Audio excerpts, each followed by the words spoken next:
across the globe. Okay, thanks for that, Mary. So over the years, our work has been recognized across the globe, and so many major publications have highlighted some of the work we've done. The Business Day, for example, publishing how analytics have helped Africans across 4 continents to land a tech job. And I've also kept the link. So if you want to interact, read those articles, you can go ahead and do that. We had a hackathon. Now we have several hackathons. Another one will be coming up this month, in the month of May, where we gather people with similar experiences and skills to compete. A healthy competition where we give you a case study, a real life data set, you work on it, come to your presentations, and then you have a judge who will then look at your presentations and select the top 5 winners. All right. Last year we held 2. One was published by Nairametrics, where we had over 1 million distributed to the top winners. And of course, so many other publications out there, including one from PR Fire, one of the largest PR publications in Europe, highlighting Tenalytics reiterating its commitment to helping Africans land tech jobs across Europe. Now, we're going to dive into the session for today because so many of you are joining from the UK, from Canada. I currently reside in Canada. Some of you joining from Ghana, from Nigeria. So how do you tap into the opportunities available wherever you are as a HR analyst or a financial analyst? And usually, when it comes to the tech ecosystem, it's always difficult to select and choose which of the specific career path to move into. But I always advise this. You must do 2 things, okay? The first one is you must know the career paths that are high in demand. You don't just want to jump into a career path. So I'm traveling to Canada maybe in the next few months, and there's so many people that fall into that category. You want to learn a skill that would make you competitive, and then you go learn a skill that would render you irrelevant in the next few years. Okay, so it's very important that you know the skills that are high in demand, not just for today, but has a future progression of increase in demand within that specific career path. Once you know that, you must also understand what each role entails. Okay, so I'm going to walk you through these in the next 1.5 hours. The session would last for about 1 hour, 15 minutes, and we will have questions and answers for another 15 minutes. Now, I want to hear from you. Which of these career paths are you interested in? Okay, which of these career paths are you interested in? So we are looking at HR analyst and the financial analyst. So just type into the chat. I'll take a poll later towards the end of the session to get a pulse of what you feel with regards to the career path you're interested in. But let me hear from you. Type into the chat. Which of the career path are you interested in? Okay, Ali is saying financial analyst. Olugbemiro is saying HR. Chinecherem is saying HR. Maureen HR. Anu Oluwapo, data plus HR. Absolutely, that's the HR analyst. Jeff is saying financial analyst. Absolutely. Phenomenal. Okay, so let's get more, comments coming in. Jane, HR analyst. Brilliant. Fantastic. Brilliant. OT is saying data plus financial. Okay, so I kept that there for you to understand that as a HR analyst, you are simply somebody who combines 2 job functions. Okay, you are a data analyst. First of all, that's the common denominator. As a HR analyst, financial analyst, you're a data analyst. Okay, now the difference is the HR analyst would work with HR related data, while the financial analyst would work with what? Financial related data. So in terms of the tools and technologies that you'd be learning, you'd learn entirely the same technologies. And I'll share that with you in the coming slides. The major difference is the type of data that you would work with. The HR would work with people-related data, HR data within the organization, while the financial analyst would focus on financial records within the company. Now, one of the reasons why these career paths are very high in demand, and one of the career paths, or two of the career paths that will get you the job the fastest within the tech ecosystem today. Number one is they are easy to learn. Easy to learn in the sense that, in the context of the duration, okay? So you can learn this within the space of 3 to 4 months.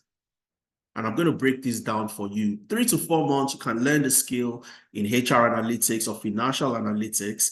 And again, ease of transitioning and getting a job. The demand in these areas are astronomical. The advent of COVID, the lockdown, and its resultant effects simply led to the increase for HR analysts because organizations started to implement HRIS systems, workforce management tools, and so on and so forth, because people were working from home. So how do we track their performance working from home? How do we, reduce attrition and things like that? So organizations started to automate a lot of their processes. And by doing so, they gathered data. Who would analyze the data? Who would help them understand what the data says? So the demand is astronomical as well, high demand. And that's something you also want to know and consider when moving into a new career path. And finally, high and rewarding salaries. The salaries are also absolutely fantastic. All right. So these are, the three major criteria that we at Analytics, we looked at, and then we decided that this is a career path that, of course, even according to the World Economic Forum, would keep on growing in demand over the next 5 to 10 years. So let's start diving into each career path one by one. And of course, most of you have also selected the HR Analytics career path, the HR Analyst role. So let's dive into that and let's look at the HR Analyst role. So who is a HR Analyst? That's the big question. Who is a HR Analyst? Okay. And I'm simply going to answer it in a very simple way that we can all get. And of course, we'll also have sort of a very simple, practical, or let me call it interactive session. I would want somebody to unmute. I would share something with you and I would like to get your feedback. Okay. So who is a HR Analyst? Every organization generates data. Now, today, if Tenalytics as an organization decides to hire 10 people, would look at different platforms. We're going to go to indeed.ca or indeed.com. Would go to ZipRecruiter. Would go to read.co.uk. Would also go to LinkedIn. And we might also publish that job vacancy on our website. All right. In essence, we are going to recruit from different channels. Some would come from LinkedIn. Okay. Some would come from our website. Some would come from Indeed, and so on and so forth. Now, at the end of the day, we are going to hire 10 people. Let's assume 3 people come from LinkedIn, 5 from the website, and 2 from Indeed, making 10. These different professionals would work in the organization. And over a period of a year or 2 years, we will then need to know, if I ask a question, that which particular source gave us the highest performing employees? Or where do we recruit our highest performing employees from? That's a question any organization would want to know or would want somebody to answer. So if I'm hiring from different platforms, our highest performing employees, the best performing employees, where do we get them from? Okay, and that's where somebody in that organization needs to gather these people-related data. So data generated by the people. When you hire, you generate data from different sources. Taking that data, analyzing the data to inform business decision. So if I know that I have hired 5 people from the website, but the average performance from these 5 people are maybe 60%, The performance from people I hired from LinkedIn, 85%. And performance from people from Indeed, let's say 70%. I want you to type into the chat, when you want to hire tomorrow or the next month, where would you go to hire from? 3 people, 85%, 5 people from the website, 60%, 2 people from Indeed, 70%. Where would you hire your employees from if you want to take a decision tomorrow? I want you to type into the chat based on what I have on my slide. Mrs. Ify says, Indeed, okay? Let's get more feedback. Just type into the chat. LinkedIn, Chinecheren. Mary typed LinkedIn as well. Thanks for that, Mary. So let's get more feedback. Eunice says LinkedIn. Olubemiro says LinkedIn.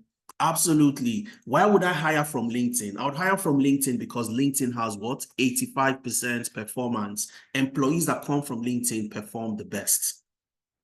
Somebody needs to take this data and analyze the data. And that's where the HR analyst comes in. The HR analyst is that professional that takes people-related data, analyzes that data to help the company take strategic decisions. So you're not taking a decision based on what you think or how you feel. You are taking decisions based on what the data says. All right? So that HR professional is somebody who analyzes people data, look at hiring trends, employee performance, and use that to advise HR policies, HR strategies, and decisions to drive the business forward. And simply putting it, like I mentioned earlier, the HR analyst is simply a data analyst that analyzes what type of data? People data. The HR analyst is a data analyst that focuses on people data. Okay, so as a HR analyst, you're going to work with data sets, convert that data to insights. Data, like I always tell people, is useless until you are able to analyze the data. Just like you get crude oil from the ground. The crude oil itself is totally useless to anybody until the crude oil is refined and you have your different products, your jet fuel, your petroleum, your petrol, and so on and so forth. Okay, so again, data comes in this type of shape. It's difficult to take a decision when you have this. If I ask you today that tell me the highest occurring role from this particular data, you'll get confused and you won't be able to answer. But as a HR analyst, you take this data and convert it into something that looks like this. Convert it into a dashboard that somebody can look at and take decisions based on the analysis that you've done and you've carried out. Okay, and I'm going to ask a question again, and I would like somebody who would love to unmute and let's get to interact. Now, this is a talent sourcing analysis dashboard. It shows a company that hires people from different sources, from LinkedIn, from their websites, just like the example I gave earlier. Okay, and I want you to tell me, based on what you can see, looking at the average performance by score, okay, the average performance score by source of hire, meaning that the employee performance score in that organization and where those employees have come from. So you have employees that have joined from LinkedIn, the campus recruitment, employee referrals, and the job boards. If you are going to hire, based on the analysis you can see on my screen, if you are going to hire employees, I want you to tell me, where would you hire employees from? I want somebody who would like to unmute and let's get to interact. So if you want to contribute to the conversation, you can raise your hand. I would ask you to unmute and then we can interact. So if you'd love to contribute, just raise your hand and I'll call you up to unmute yourself. So look at the chart carefully and tell me, if you are to hire somebody in this organization based on the data that exists in the past, you have the average performance score by source of hire, meaning that these are the scores of employees that have come from different recruitment sources. You have people that have come from LinkedIn, from the campus recruitment, from employee referrals, from job boards, from recruitment agencies, and from the company's websites. So Anu Luapo, your hand is up. I've asked you to unmute yourself. Please go ahead and let's hear from you. Yeah, okay. If I was to hire, I would hire from the average performance score by previous employer. Okay. Can you hear me? Okay, all right. Yes, so let's focus on this. Can you see the one I just asterisked? Yes. All right. I want to know if I should hire from the company website. Somebody in the company is telling me that the website is the most preferred platform for us to hire from. Okay. But looking at this chart, where would you rather hire from? What is the data telling you? Let's hear from you.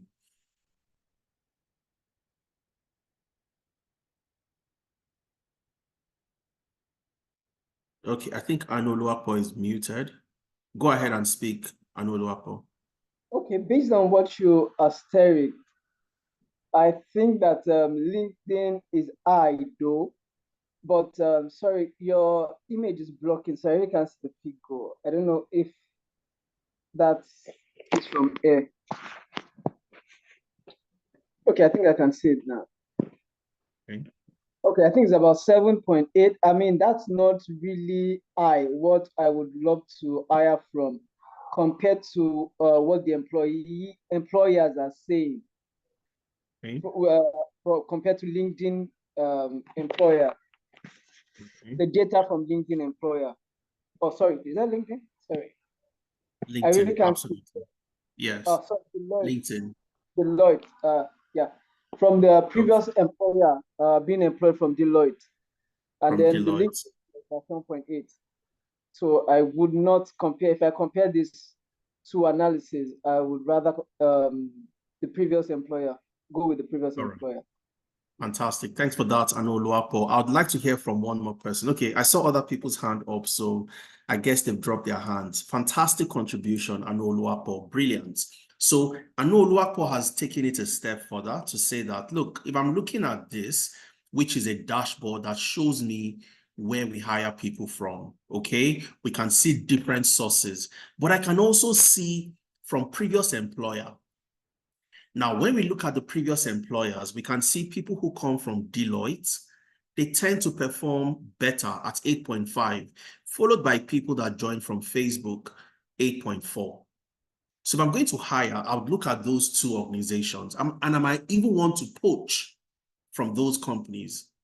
All right, I would like to headhunt to get people from these organizations to join our company because they tend to perform the best.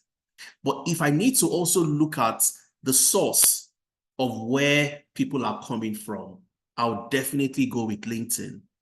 All right. So I can develop a strategy to say that whenever we are hiring, we must ensure that we hire people from Deloitte and they should also come from LinkedIn.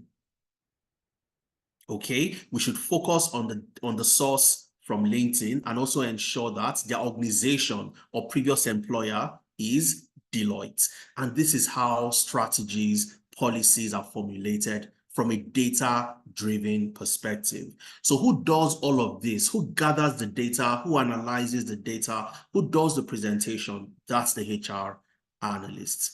So the HR analyst answers key questions in organizations to drive business decisions, okay? And organizations would always want to see, if I make an investment, what's the correlation of the investment I've made on the people to the eventual business outcomes? Every organization wants to grow. Every organization wants to ensure that they get the best out of the people. Because looking at it broadly, every organization comprises of three major components: the people, processes, and technology. These are the three major components. Who optimizes the process? Who makes the process better, faster, more efficient, and more effective? The people. Who deploys the technology? Who ensures that the technology is properly deployed, is properly maintained, and also properly, utilized? Also the people. So when you make an investment in an organization, looking at it from a people perspective is very, very important. And that's why the HR analyst today is one of the fastest growing, highest in demand career paths. And you'd have questions organizations would want to answer. For example, what part of our training budget drives the business results? Every year, organizations set up training from their training needs analysis. They do training needs analysis, and you decide to send employees to different training programs. Do you track the return on investments in those training programs? Do you track how well employees have utilized the skill they have learned from those training programs? And these are questions somebody needs to answer. Which words appear on the CVs of the company's most successful employees? You eventually get to hire people and they have different job requirements, different job achievements. For your best performing employees in a particular role, which particular word, which keyword gave you or drove performance within the organization? These are analyses and questions somebody would have to perform. What factors predict turnover? So when people leave your organization, which is very common today, looking at the African region today, you have the Jackpot syndrome, people leaving, migrating to other countries. And you also have, it's vice versa. You have people moving from other advanced economies into other economies eventually. So the question is, when people leave your organization, what are the factors driving them to leave? What most people are used to doing today, or what most organizations are used to doing, is on carrying out exit interviews. Okay, exit interviews. But you ask yourself the question, when you carry out your exit interviews, you send a form to that employee that is about to leave, they fill the form, but what happens with that data? What factors had led to that particular employee leaving? Now imagine you gather the data from your exit interviews for the last 5 years, over the last 5 years, and you analyze that data to identify the factors that have led to employees leaving that company. It becomes easy for you to know why people are leaving. And if you know why people are leaving, rather than having exit interviews, you can have something we call stay interviews. All right? Because guess what? Now I know people that are likely going to leave based on certain factors. So I can categorize and bucket them into specific categories and implement changes and strategies that will keep them from leaving. So I know that these employees are at risk of leaving the company. So I go to them, I have interviews, stay interviews to ensure that their fears are allayed and they eventually get to stay rather than leaving the company. And this is what data can do for any organization. Again, you have questions around how should managers track the skills available within the team, ensuring that the right people are used for the right type of task and assignments. This is another question that a HR analyst would have to answer. Again, we've looked at this. What's the single best source of hire?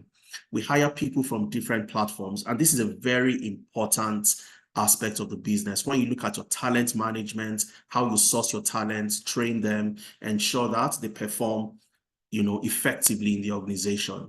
So where do we get our best performing employees? And these are questions somebody has to answer, not based on your sentiments, not based on your experience, but based on what the data actually says.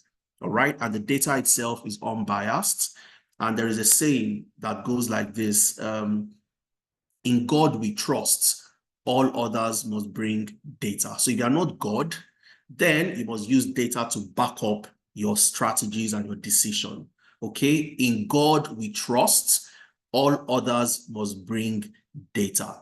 And that's why the HR analyst today in any organization is one of the go-to people that drives the performance of these organizations. So the question is, how do you then become a HR analyst? What skills do you need to learn to transition into becoming a HR analyst. And I'll break that down very quickly so you have a very clear picture of what to learn, how to learn, and the skills you need to gather across your journey. So the first thing you want to do is learn problem solving.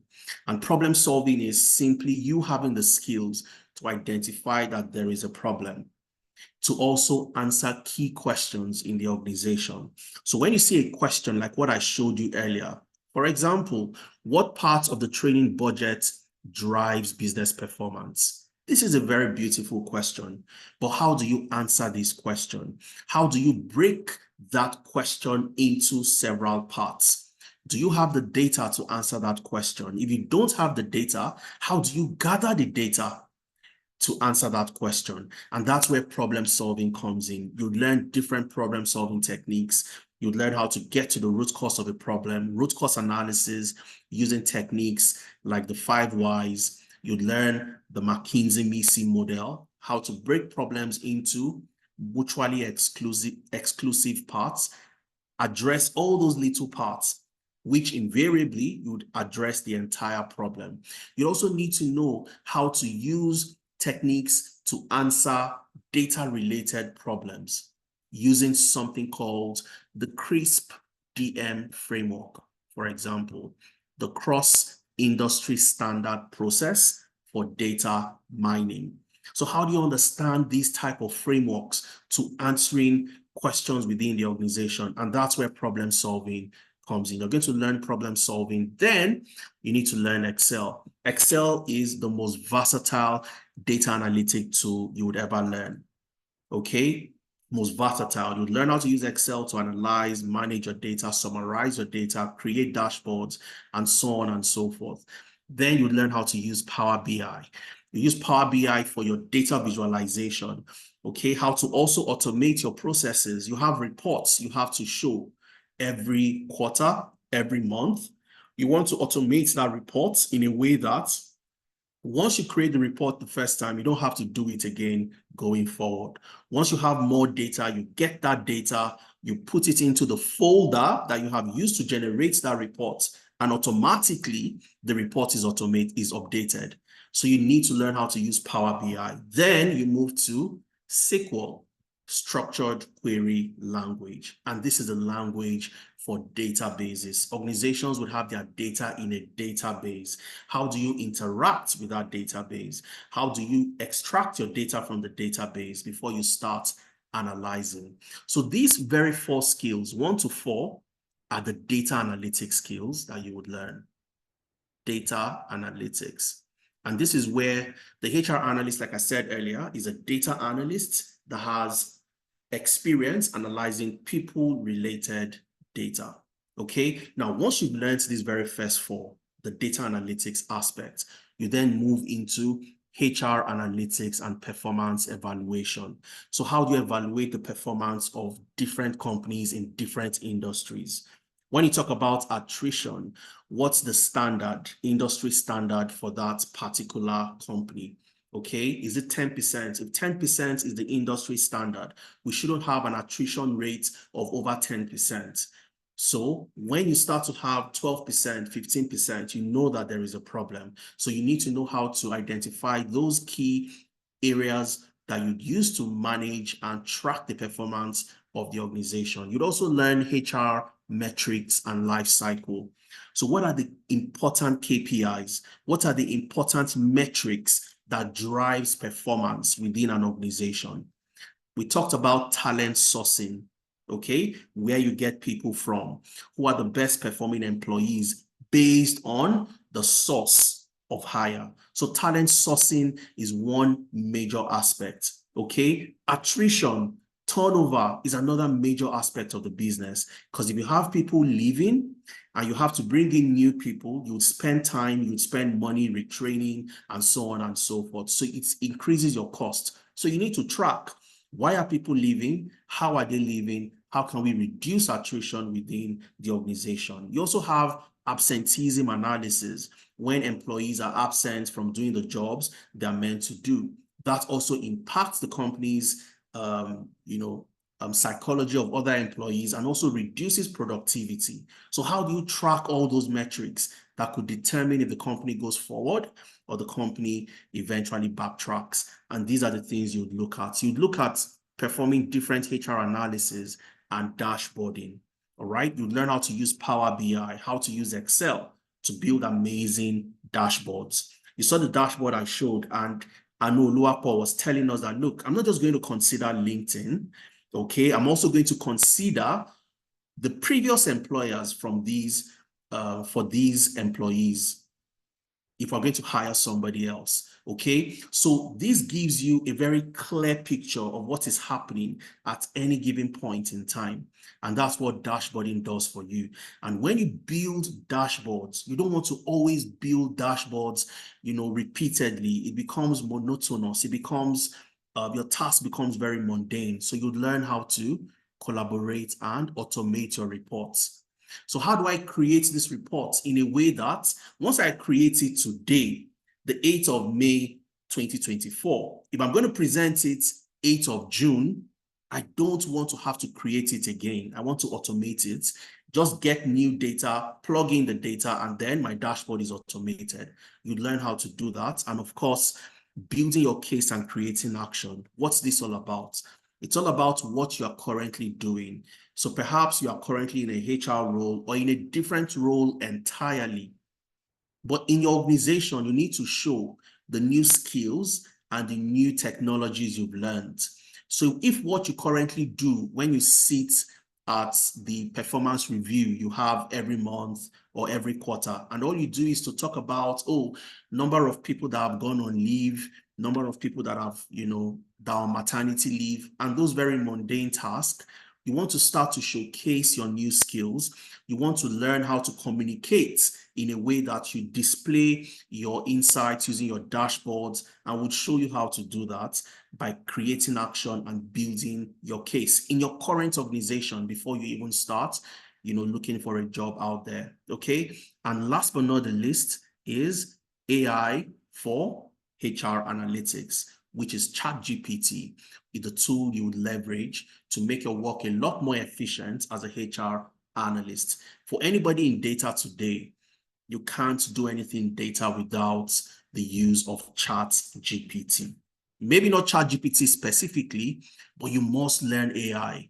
Okay, you must know how to use AI to make your work a lot easier and a lot faster and better. You become more efficient. I used to make this joke that I wish when I got into data 10 years ago, something like ChatGPT had existed, because with what you can do, the amount and the level of work you can do today using an AI, a large language model like ChatGPT is absolutely phenomenal. All right. And you learn how to do this using this technology to become better at what you do. And everybody sees you as a superstar.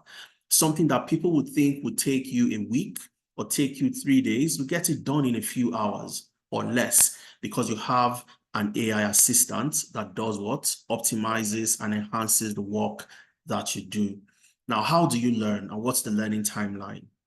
4 months to learn all these technologies, all these skills, and get yourself into a position where you can get a job as a HR analyst. And you don't need to have any experience in HR. You don't need to have any experience in data. We break it down right from the foundation, and I'll show you the platform and how you learn and the specifics of how you start your journey and so on and so forth. You'd spend 3 months in class in a project-based environment. So for 3 months, you learn how to use Excel. You learn how to use Power BI to build amazing visualization, carry out different types of analysis, demography analysis within the organization, diversity and inclusion. You work on all these type of projects for 3 months, and then you work on your internship for an additional month to make it 4 months. What the internship does for you is it builds your experience, your real world experience, because you get to work with other different professionals. So those that have joined the data analytics program, you also get to work with them. You collaborate and you get cross-functional experience doing this. And I'll show you and tell you when we get to that aspect, what you must do beyond the technical. So all the things I've talked about so far are your technical skills, all right? Any employer would expect that you have these skills. So the question is, how do you get the employability skills, which is what eventually positions you to get recognized and invited for an interview?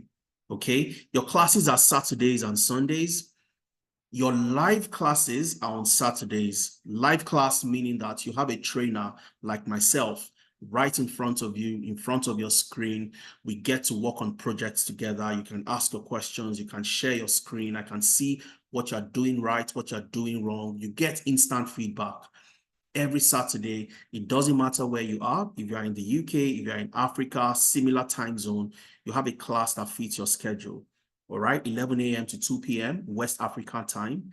And of course, for those in Canada, in the US, you have another class that fits your schedule, which starts at 6 p.m. to 9 p.m. West African time, or 10 a.m. to 1 p.m. Mountain Standard Time. Okay, so wherever you are, there's a class that fits your time zone. All right, and on Sundays, you have a self-paced class. So you don't have to join a live class on Sundays. You get something we call Watch Me Do It videos, bite-sized videos where you get to learn different concepts ahead of your next live class the following Saturday. So Saturdays are your live classes, you work on projects, you have your trainer, and on Sundays, you watch your bite-sized short videos, you learn concepts on your own, you practice the things you see in the videos, and then the following Saturday, you have a live session where you implement all the things you've learned, and that's the structure of the program. Again, the demand for HR analysts is absolutely phenomenal, and I'll show you the trend according to Indeed and Glassdoor, all right? Globally, you have over 2 million openings for HR roles, over 2 million openings. Now, this is where you have a depth in capacity. You have fewer number of professionals with the right skills to get these jobs. And it makes, you always have a gap. There's a gap in the global markets to fill in these roles. And this is the reason why the HR analysts are so high in demand. So the available HR analysts to apply for these jobs, graduates from the universities, master's graduates, those that have immigrated to different countries, you have just 400,000 people to fill these roles. So it means that year in, year out, there are over 1.6 million roles that are left unfilled every year. So the question is, why are people not applying to these jobs? And the answer is simple. People don't have the skills to get the jobs. And how do you get the skills? Very simple. I just highlighted the skills to you. You start your journey, you learn the skills, the technical skills, and you must also learn the employability skills. And I'll highlight and show you what those skills are. Now, another question you'd ask is, what is driving the demand for the HR analyst role? Number one, of course, is organizations want to get the best out of their employees. Every organization wants to be able to predict who would be the next person to leave. Every organization wants to know, if I spend $1,000 on this particular employee, what would be the return on investment for me? So organizations want to take strategic decisions to drive the business forward, focused on what? The people. So that's number one reason. Secondly, the adoption of new technologies. So you get into an organization today, they use different HRIS systems to track employee performance. Nowadays, when you don't have people working right in the office, you have remote work, you have hybrid work. How do you track performance and so on and so forth? So organizations have deployed new technologies, and from these technologies, you generate data. How do you make sense of the data? That's also a factor driving the increase in demand. And finally, I talked about that earlier, COVID. COVID accelerated the adoption of so many things, including remote work, hybrid work, and so on and so forth. At this same time, 5 years ago, all right, 2019, or let's say 6 years ago, 2018, 2017, nobody could have ever, imagined a time would come when you'd spend 3 years without ever stepping in an office. I haven't stepped into a physical office in over 3 years. Okay, so everything is done from home. You can work from home, you do your job, and you are even more efficient working from home. So in doing this, like I mentioned earlier, there are so many new nuances that comes up, all right, of the way people work. So what are those different ways, the new things, the new way of work, the new mode of work that you have employees currently experiencing, and analyzing that becomes very important as well. And this has led to the adoption of so many workforce management systems and how to leverage the best out of them. And this has led to the increase for the demand of HR analysts. And of course, organizations always want to know how to get the best from their employees. And these are the drivers for the jobs within the HR ecosystem. Now, the average salary as well across the major economies are also phenomenal. In the UK, the average of about £40,000 per annum.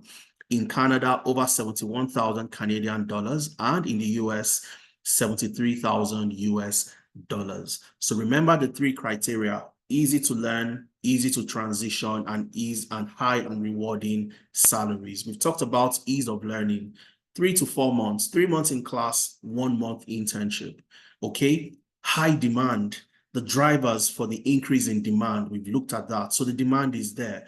You have 1.6 million roles that are left on field every year. So who fills this role? And the IMF has even projected that in the year 2030, you would have over 85 million roles in the tech ecosystem left on field. Over 85 million roles by 2030. So the question is, who are the people to fill this role? Unfortunately, if you go across the major economies, you'd see the jobs, the type of jobs most Africans are doing. The physical jobs where you have to spend more time to make more money. You work in the warehouse, you do very physically demanding jobs. So the question is, why are we not applying to these type of jobs?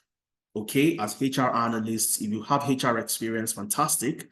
Take the data analytics and add to that. If you don't have HR experience as well, all you need to do is learn that in the classroom, get your real world experience, and then you transition into HR analytics. I can see so many questions coming in. I'll, answer those questions, okay? From Ken, from Omoni, from Olubenga, okay? I'll answer all those questions I can see coming in from you. Without the HR analysts, you can't know what happened in an organization. You cannot know why it happened. And if you don't know what happened and why it happened, you can't take decisions to drive the business forward. So you need that person, that professional, that would analyze the data to identify what happened, why it happened, and what we need to do to improve, to either make that thing that happened continue happening, or make that thing that happened to reduce from happening. And that's the role of the HR analyst. And because you've studied or you've learned HR analytics does not mean that the only type of job you can apply to is the HR analyst role. Because this is where a lot of people get it wrong as well. Okay, you can apply to jobs as a HR data analyst, as a people analyst, as a people operations analyst, as a HR business analyst, talent acquisition analyst, benefits analyst, workforce analyst, total rewards analyst. And these are roles that exist across the ecosystem. And one of the things we ensure that we do is to walk you through how to identify the different nomenclature within the HR analytics realm. We've had a participant that have gotten a job as a HR data analyst. We have a participant that have gotten a remote job working in the US as a people operations analyst. We've had a participant working with the NHS as a benefits analyst. Okay, also total rewards analyst. So you don't just search for the HR analyst role because you would limit yourself. Okay, so you need to know how to search across the entire value chain and the entire ecosystem to get a broader view of the type of jobs you can apply to. Okay, now we've talked about the HR analysts, HR analytics. I'll walk you through very quickly the financial analyst, and I'll ask you the question again.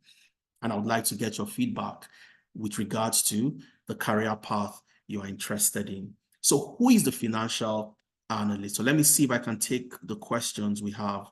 What is NHS? So the NHS is the organization that embodies the healthcare system in the UK. Okay, I think it's a national healthcare scheme. I honestly can't remember the full abbreviation. Okay, but they simply ensures that it's like the insurance scheme, not insurance, but simply the body that takes care of the healthcare system in the UK. So as a foreigner, as an immigrant, you get to pay, NHS fees, you get free healthcare anytime you need to get healthcare. And we have over 52 alumni from Tenalytics working with the NHS. Mrs. Ife says she works with the NHS.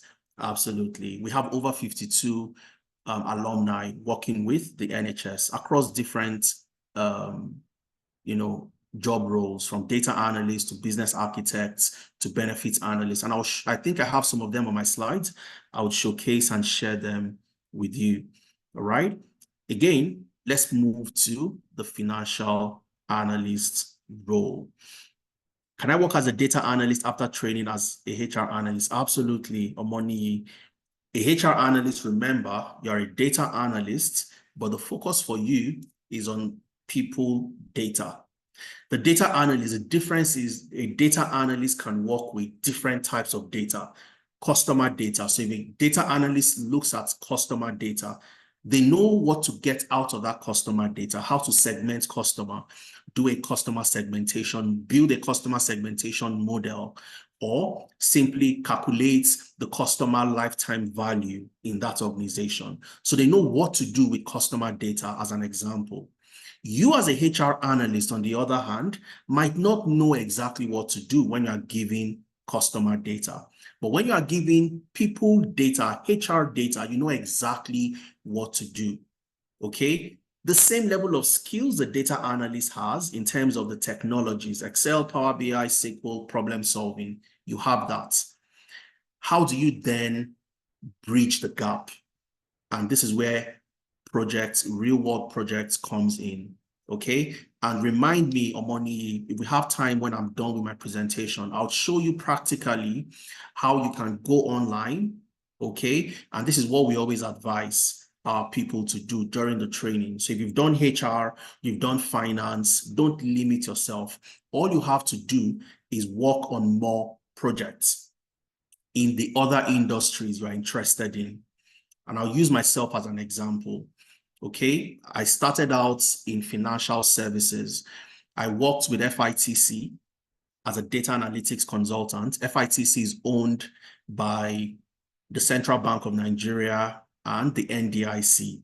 Okay, I worked for that company for a while, for about 4 years, 3 years thereabouts. And it was in the financial services sector. So everything I was working on were related to financial records, working with the banks, the capital market players, the regulators, the financial regulators, the SEC, and the rest. But then I wanted to move into a different sector, the energy sector, oil and gas to be specific. What did I do? I had my same level of data skills. I knew how to use Excel, Power BI, and SQL, but I simply started working on more projects. I got data online, worked on more projects within the energy sector, the oil and gas, the power sector. So when I went into interviews, it was easy for me to have conversations in that particular, sector. And that opened up a lot of opportunities for me. And I moved from financial services and I moved into energy. Okay. And from energy, I also moved into automobile. And I've also done agricultural technology, agri-tech. Okay, precision agriculture. I don't have any agri experience, but how did I work on projects that were related to precision agriculture using data to improve your crop yields and so on and so forth? Simply working on projects. So the direct answer to your question, Omoni, is yes. you can get a job as a data analyst after you've learned HR analytics, okay, or financial analytics. So let's move to the financial analytics career path very quickly. As a financial analyst, every organization wants to know what is happening in the company with regards to their revenue, their expenses, their profitability, and investment decisions they want to take. So if I run a business today, I've generated maybe about 500,000 pounds or 1 million pounds. All right. My cost of operations, I have cost of operations that can take me for the next 5 years. I need to then, make some investments. What type of investments can I take? If I want to acquire another company, how would I value the company I want to acquire before I acquire that company? Okay. If I want to start a new company, how do I understand the financial implications and the financial projections for that company? Building a financial model. So what's the best case if we start this company? What's the worst case? And what's the base case? Okay, somebody must be there to answer these questions. So the financial analyst is that professional who analyzes financial data. Remember, the HR analyst analyzes HR data. The financial analyst analyzes what? Financial data, the financial records of the company to guide investment decisions, ensure that the company is performing well, and also forecasts to tell what would happen in the future based on the current trend of what is going on. And that's who the financial analyst is. You are simply a data analyst, again, who focuses on what? Financial data. So you're an expert when it comes to financial data. You know what to look out for. You know what to analyze when you're giving financial data. All right. Yeah, so today blessing is not about data analytics. If you look at the title of our session today, it's about the vital roles of the HR and financial analysts in driving business decisions. That's the topic of our session today. So we are looking at two key roles, the HR analyst and the financial analyst. Again, every organization, like I mentioned, would have key questions they would want to answer. All right?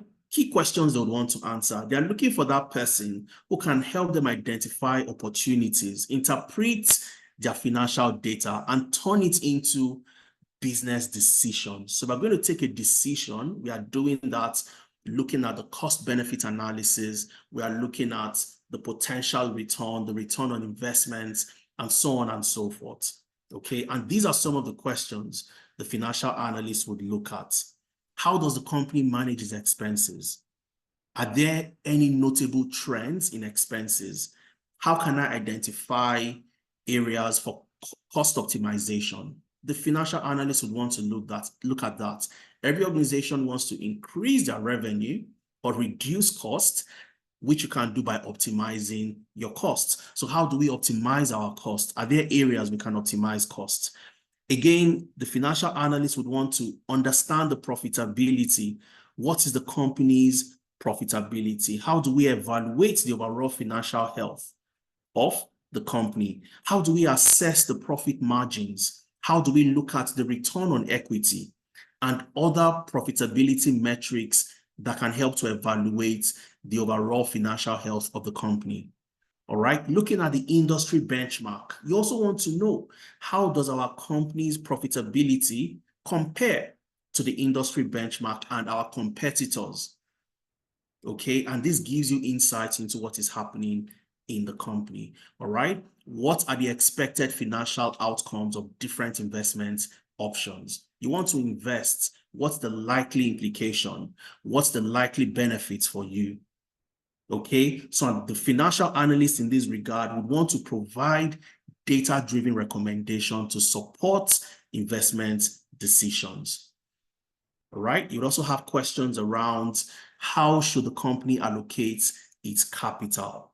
All right, and of course, as a financial analyst, you'd look at different potential areas of investment. You look at project acquisition, look at the risk, the risk and the return of the reward, and also strategic fits of where and how the company can allocate its capital, investments, projects, acquisitions, while considering the risk and return, and also the overall, strategic objective of that particular organization. And you must also carry out and answer questions on sensitivity and scenario analysis. Okay, if currently you have an economic downturn, how does it impact the company? Is the economy growing as fast as we want to grow? Okay, so you want to grow at a rate of 20% or 30%, but the economy where you currently operate is projected to grow by 5%. So how do you want to achieve that growth?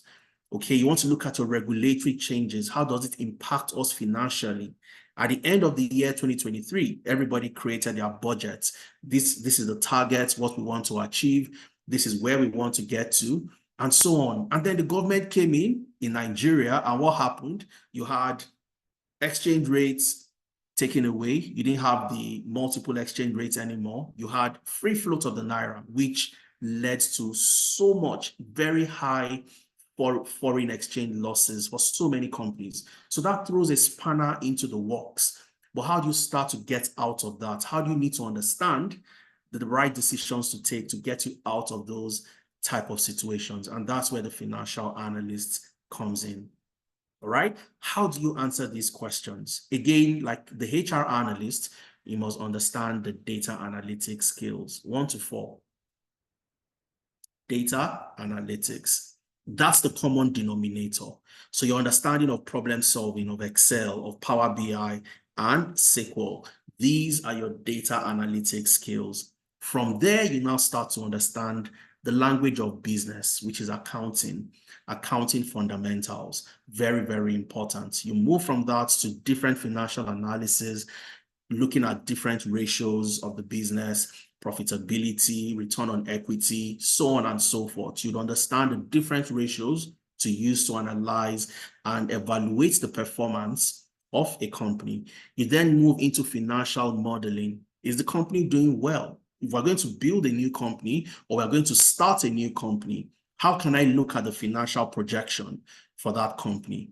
If it's a startup that doesn't have any competitor, you can compare. You can compare with how do you create your assumptions for your base case, for your best case, for your worst case scenario. Okay, you learn how to build a financial model. In fact, in class, you would be the ones to determine and decide on the type of company you want to build, the industry, and you start to build your assumptions and create your model from there. Valuation, which is the corporate finance aspect of the program, you learn how to value businesses. You'd also learn sensitivity and scenario analysis, do different analysis based on scenarios, based on sensitivity, economic factors, regulatory changes, and so on and so forth. And last but not the least is AI for financial analytics, ChatGPT for analytics. Like I said, you can't do anything data today without using AI. It could be Google, what's it called now? Google Bard. It could be Bard, it could be Gemini, it could be Meta's AI, or also called Llama, which is the driver of their AI large language model, or it could be ChatGPT today. All right. I prefer using Copilot a lot because Copilot gives amazing responses, or even using Gemini compared to ChatGPT. But ChatGPT, especially if you have the paid version, you would do amazing work as anybody using data. And we're going to show you how to do that, introduce you to how to make your work a lot better using AI. Again, similar class structure, 4 months, 3 months in class, 1 month internship. Your classes, live classes on Saturdays, and on Sundays for your self-paced class. It really doesn't matter where you are across the globe. You have a class that fits your time zone, similar to the HR Analytics program. Again, looking at the trends in demand, the global financial job openings, you have over 3 million, just slightly more than the HR Analyst. And the available jobs, people with the skills to take these jobs, are just about 500,000. So there are over 2 million roles, 2.5 million roles that are left on field every year.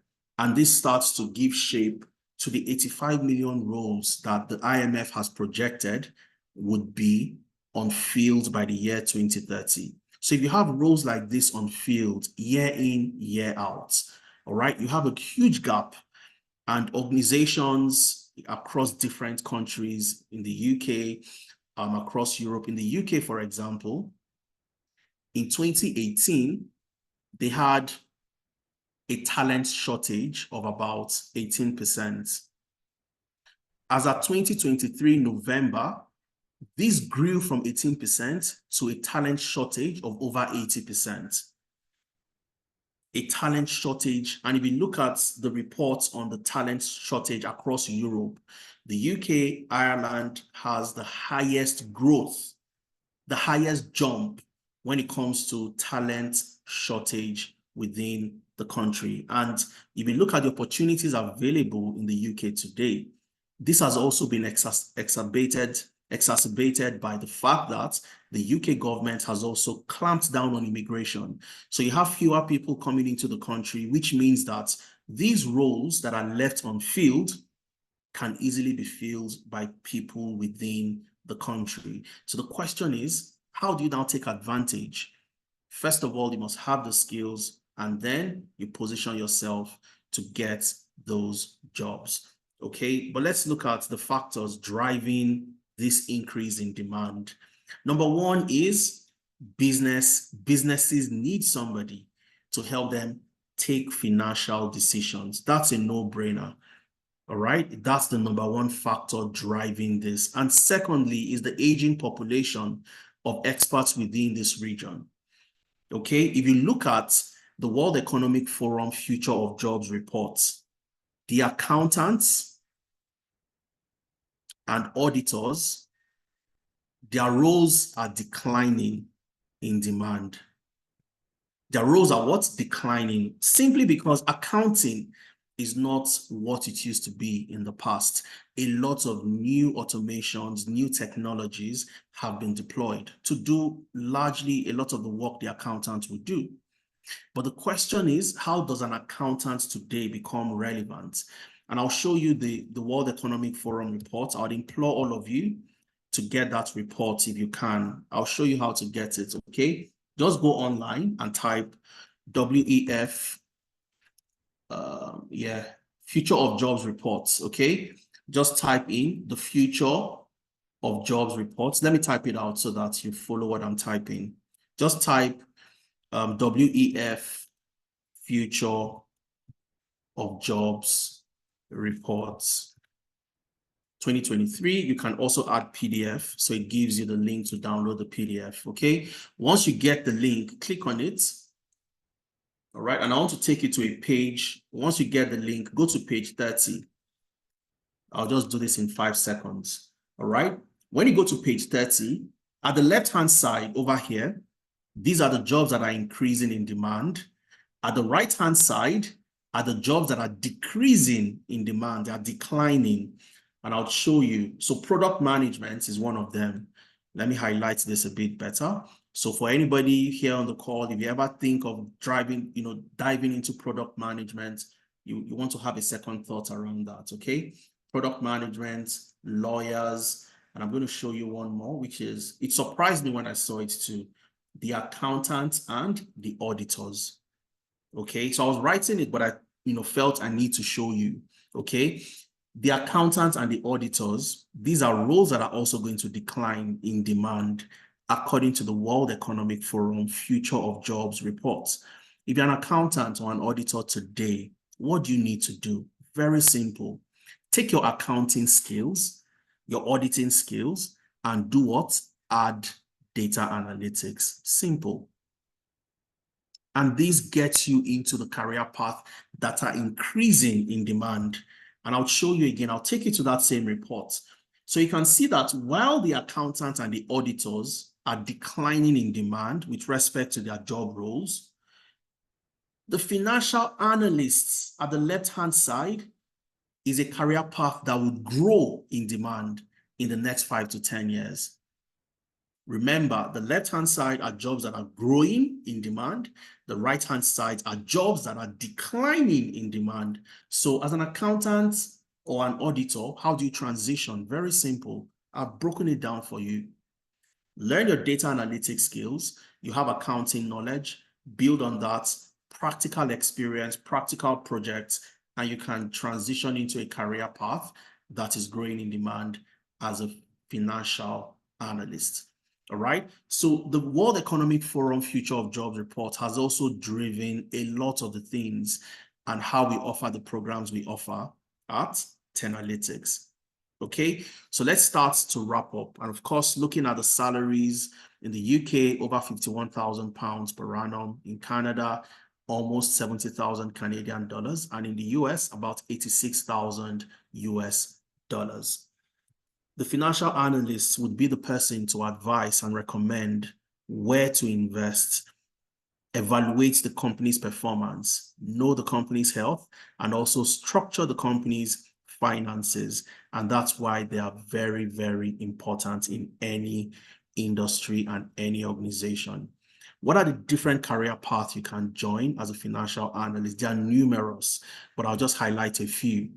You get a job as an investment analyst, a market analyst, FP&A, which is a very popular one, especially in the UK and in Canada today. The FP&A, the financial planning and analysis analyst. All right. Commercial analyst, you can get a job as a sales analyst, a cost analyst, a data analyst, all right, a financial modeling analyst, and so on and so forth. Okay, and every single program that we offer comes with a 1-month free internship, which makes your CV a lot more enhanced, and also your portfolio would stand out. Okay. It looks like the World Economic Forum. I think so. I think it was done using Power BI. I agree with you, Chukwebuka. Please share the name of the applications. All right. I think my colleague has responded to that. I'm just going through absolutely. I'll share my slides with you at the end of today's session. Okay. I'll share my slide so you all have access to the slide. Okay. Now, one very important thing that makes you stand out. I want you to put this at the back of your mind. If you ever want to transition into this career path, you must have a portfolio. A portfolio is a proof of experience. Recruiters want to hire you for your experience, not for your certification, not for anything else. And that's the mistake people always make. Have this mindset, which we preach at Tenalytics. It's called what? Competence over credentials. That's our principle. Competence over what? Credentials. What's your competence? Your skills and your experience. This is what recruiters want. No recruiter is going to ask you, oh, how many times did you write a certification? Do you have this? Do you have that? Nobody cares about that. Nobody cares if you have a master's. Nobody cares about so many things and misconceptions that we currently have. What they care about is, tell me about a time you have used Power BI to, build a talent acquisition dashboard. Tell me how you have used analytics to reduce attrition in an organization. These are the type of questions you get. And these questions are called what? Competency-based questions. Competency-based questions, because they aim to measure your skills and also measure your experience. Because if you get the job, we know that you'll be able to do the job if I can assess your skills and experience. So I'm going to highlight and show you very quickly somebody that has, so we have two, links to the portfolio, which anybody who joins our program at Tenalytics, all the projects you work on, you're going to build a portfolio and warehouse all those projects in your portfolio. I'm going to go to Abdul Kawi's profile. Okay, so Abdul Kawi joined the financial analytics program, and this is his portfolio, Kawiyu Digital World of Financial Analytics Project Portfolio. And I'll just highlight a few of the projects he's done, which you would also build when you join the program. So this is a particular project for Taiwan Semiconductor Manufacturing Company, doing an equity report, doing an analysis on their financial statements. If you click on this link, it takes you to the detailed reports of what you would also build when you join the program. Okay, so this is the report looking at the different valuation of the company and so on and so forth. And this is for the Taiwan Semiconductor Manufacturing Company. I'll take you to a financial model that was also built for a company called Safe Foods Company, a 5 years discounted cash flow model. Okay, and if you click on the link, it takes you to the reports that Abdul Kawi also built. All right, he did this using Excel, and you'd see the contents, the dashboard, and everything he's built. And this is the dashboard he built using Excel. Okay, and if you scroll down, you'd see all the different sheets and copied and pasted them here. The base case for this particular company, modeling their 5-year financial, their revenue, their cost of sales, and so on and so forth. And you have that all through this particular project. What this does for you is you don't explain and explain and explain how good you are. All you simply do is your link of your portfolio link would be on your CV, and any recruiter that sees this would clearly know that this is somebody that knows his or her worth and somebody that can do the job because they've done it before. Very, very important. Okay, so you're going to build a portfolio that looks like this, something that every one of you would get to participate in. Now, it always seems like it's difficult to get into until you have seen other people that have done the same. Okay, and I'm going to show you just a few people that have joined the program, and today they have gotten jobs across different regions across the globe. And I'll highlight Chika. Chika was able to land a job as a financial analyst. He moved to the UK to do his master's, but very quickly he realized that he wasn't going to get the skills that would get him a job after his master's. He joined our program, completed the program. We prepared him for his interview, and we also wrote a reference for him to get him to secure the offer. And today he works as a financial analyst with a company in Telford in the UK. All right. You also have Solomon, who is an engineering graduate. Solomon joined the program, no background in finance, nothing related to finance. In fact, he was a recent graduate of engineering. Today, Solomon, immediately after the program, we worked with him on his interviews. He got a job as a financial analyst with a company in the oil and gas sector called Kegos Group. I've kept a link for you to listen to these amazing professionals, and maybe I'll play one of the videos so that you listen and hear how they were able to transition and the story around their transition, so you can learn one or two things from there. Akintayo, we call him Akinti. Akin recently got a job as a CFO in Nigeria, one of the most lucrative job offers I have ever seen coming out of Nigeria. He got this job as a CFO after getting his job, after completing his program in the financial analytics program with us. Akintayo currently works as a CFO in the educational sector in Nigeria with a fantastic, phenomenal, package. Of course, our facilitator, Nene, prepared him for his interview. And today, what we've done is to bring in somebody like Akintayo back to Tenalytics, okay? And he's currently a body mentor. We call them body mentors. So body mentors are your mentors who have completed and achieved the things you're trying to achieve. We bring them back to also work with you and help you cross that same bridge. They've crossed it a few months ago. Akintayo started his job in January this year. Okay, so he's somebody in the best position to also hold your hands. You have Grace. Grace is in Canada. Grace came to Canada, and today she's been able to land a job as a financial analyst. And I'm going to play Grace's video. Let's quickly listen to Grace And then I'll showcase some of the people that have also gone through the HR Analytics program. So let's listen to Grace very quickly. And all you need to do is to click on this link when you receive my slide later after the session. All right. So I'm going to click on this link and it takes us to Grace's video. Responding to email.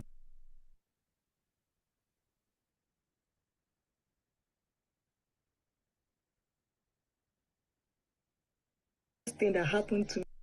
One of the great. Okay, so I'm just going to share my audio so I'll be sure you can all hear what Grace has to say. It's a 1 minute plus video, so very short, straight to the point.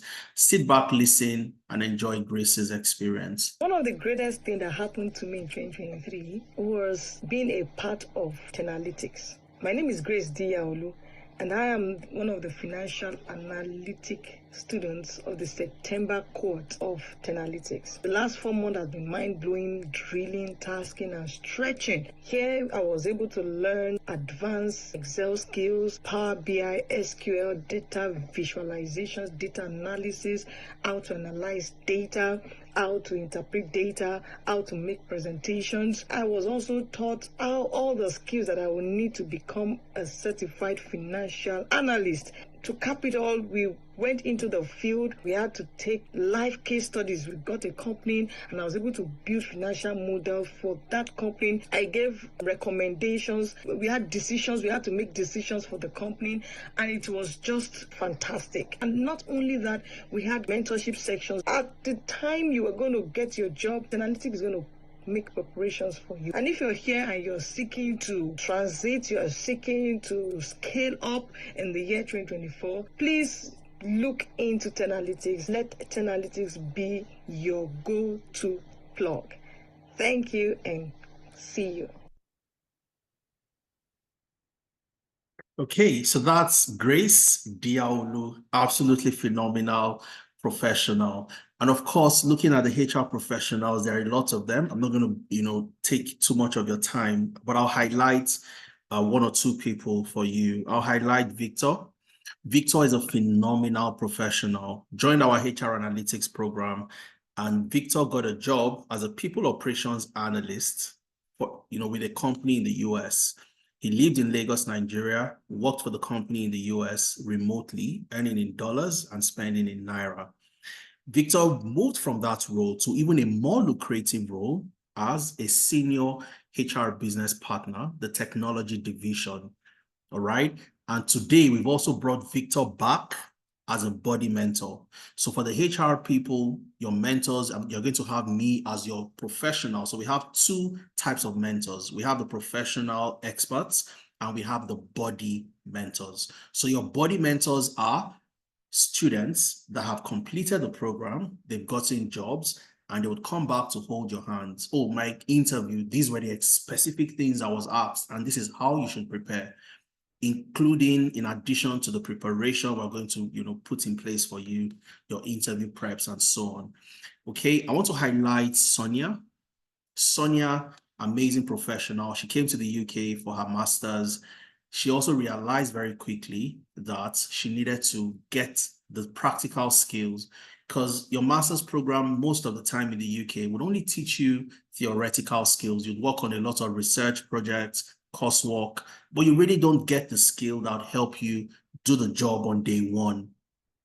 So she joined our HR Analytics program. We worked with her during her interview. Personally, I worked with her, sent her some projects she needed to add to her skills while preparing for the interview. And today, she got a job working with British American Tobacco in the UK. Okay, something that is very important I also want to highlight before I leave here.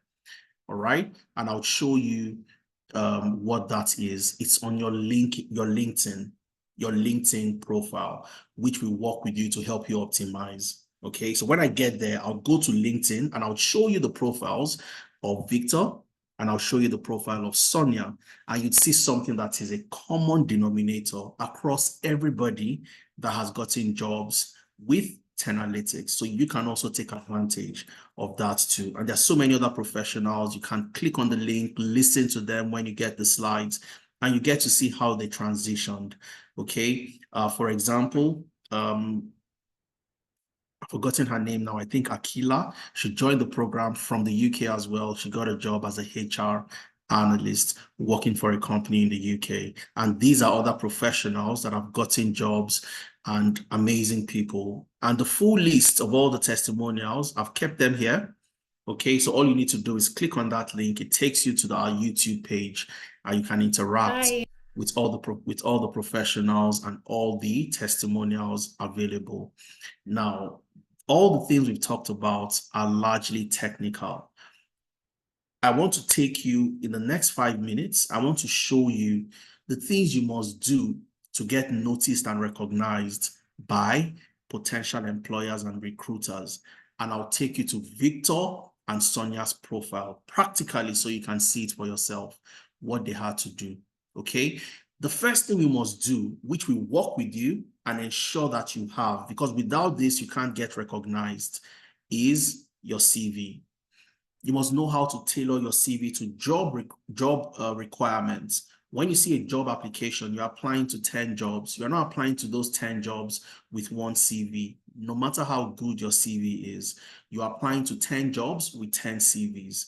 So how do you tailor your CV to the job requirements? We show you how to tailor your CV. We work with you to optimize your CV and also use the most productive CV formats when it comes to the ATS, because every organization would use the applicant tracking software to weed out CVs that don't match the job requirements.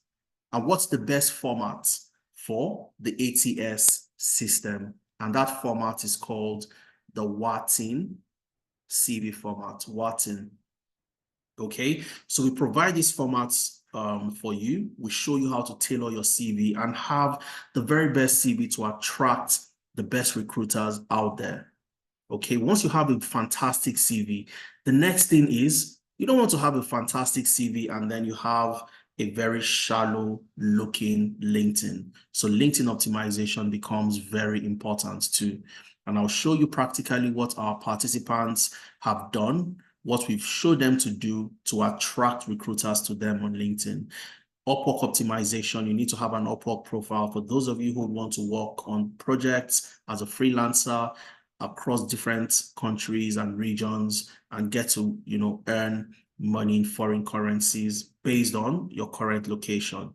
Working, how to navigate the job markets. So in different regions in the UK, in Canada, in the US, in Nigeria, in Ghana, South Africa, what are the trends and how can you latch into opportunities available within the space? We walk you through this, show you where the opportunities are, show you how to apply, show you how to take advantage in practical sessions every week. We have the job and interview preparation session. So you have an interview. You don't want to go into that room not knowing what to say. And this is where you book an interview session. You work with me, you work with other industry experts, and we prepare you for your interview. You must know how to introduce yourself. That's a question that would always come up. Can I get to meet you? Can I get to know you? Tell me about yourself. People fumble in answering this question. So how do you ensure that you know the right things to say? How do you answer competency-based questions?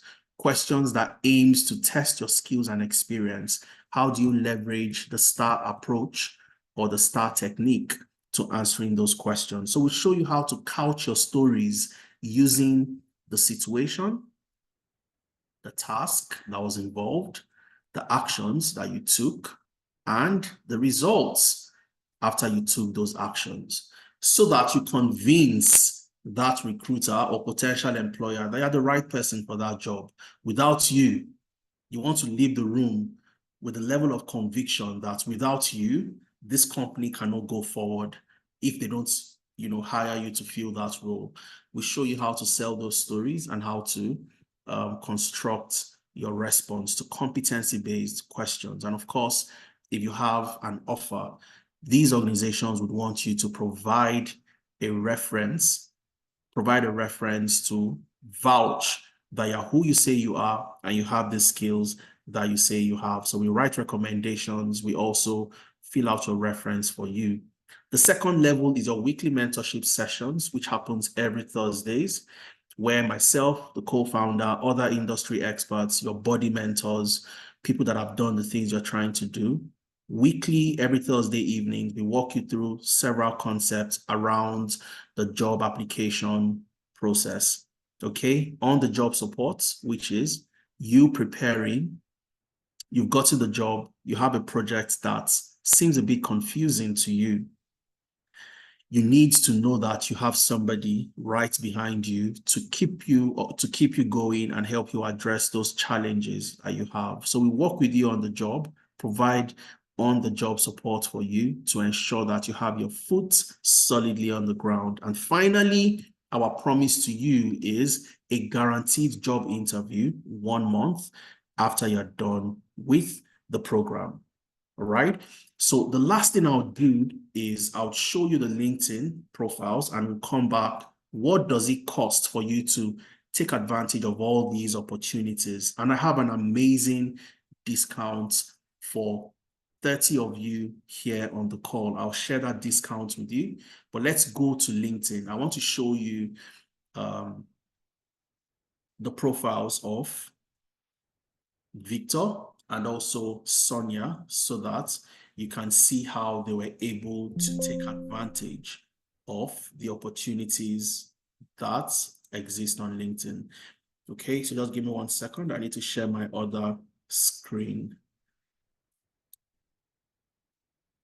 Okay.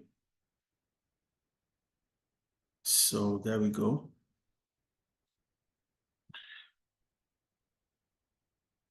Yes, so you can see my screen. So this is my LinkedIn page. All right. This is the session we're having today. You can see myself. You can see Mary. Mary introduced the session today. Let's search for Victor. Let's go to Victor's profile first of all. Victor Oyeshino. Victor Oyeshino. Yep, that's Victor. So one of the first things you'd see when we go to Victor's profile, let's click on the profile. Let's open up his profile. Is that, so it's still loading. Let's wait for it to load. Okay, one of the first things you'd see is that you both worked at Tenalytics.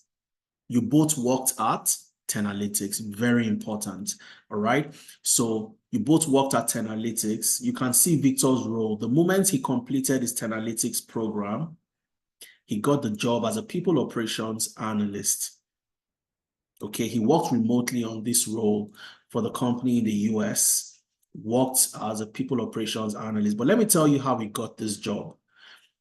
What attracted the organization to him were these reports that he built on Excel. So under his experience with Tenalytics, he created some very simple, simplistic reports on Excel. Excuse me, recruitment dashboard, something that he built. You can see another one, employee satisfaction dashboard. He built another attrition dashboard, you know, and they saw this and they were like, look, we are interested.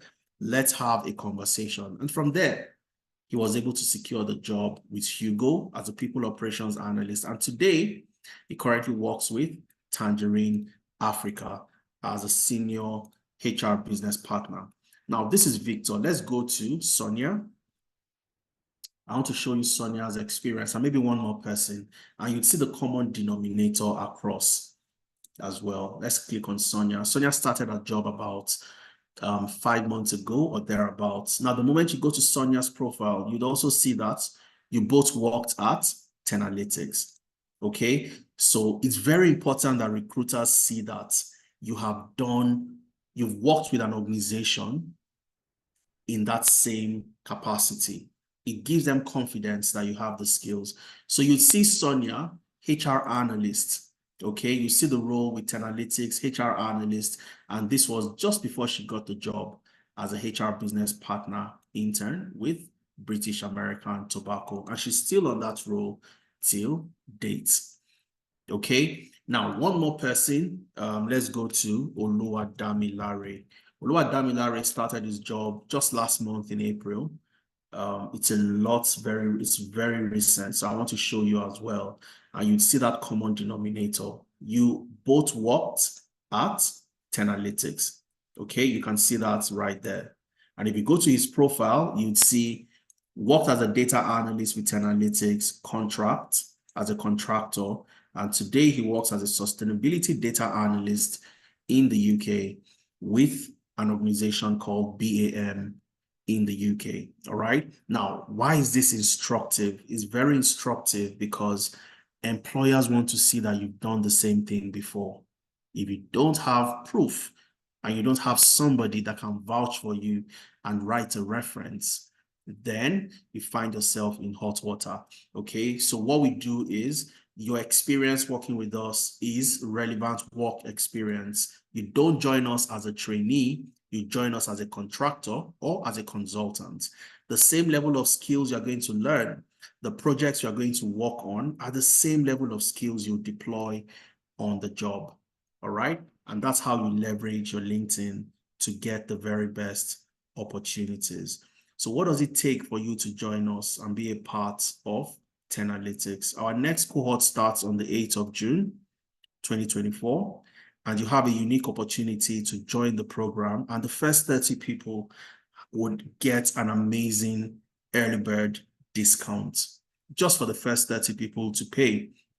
So if you're joining either the HR Analytics program or the Financial Analytics program, instead of paying $750, instead of paying $750 to be a part of the program, you only get to pay $600. So a whopping $150 discount, a 20% off discount. And once you take advantage of the discount, you also have the opportunity of breaking your payments into installments.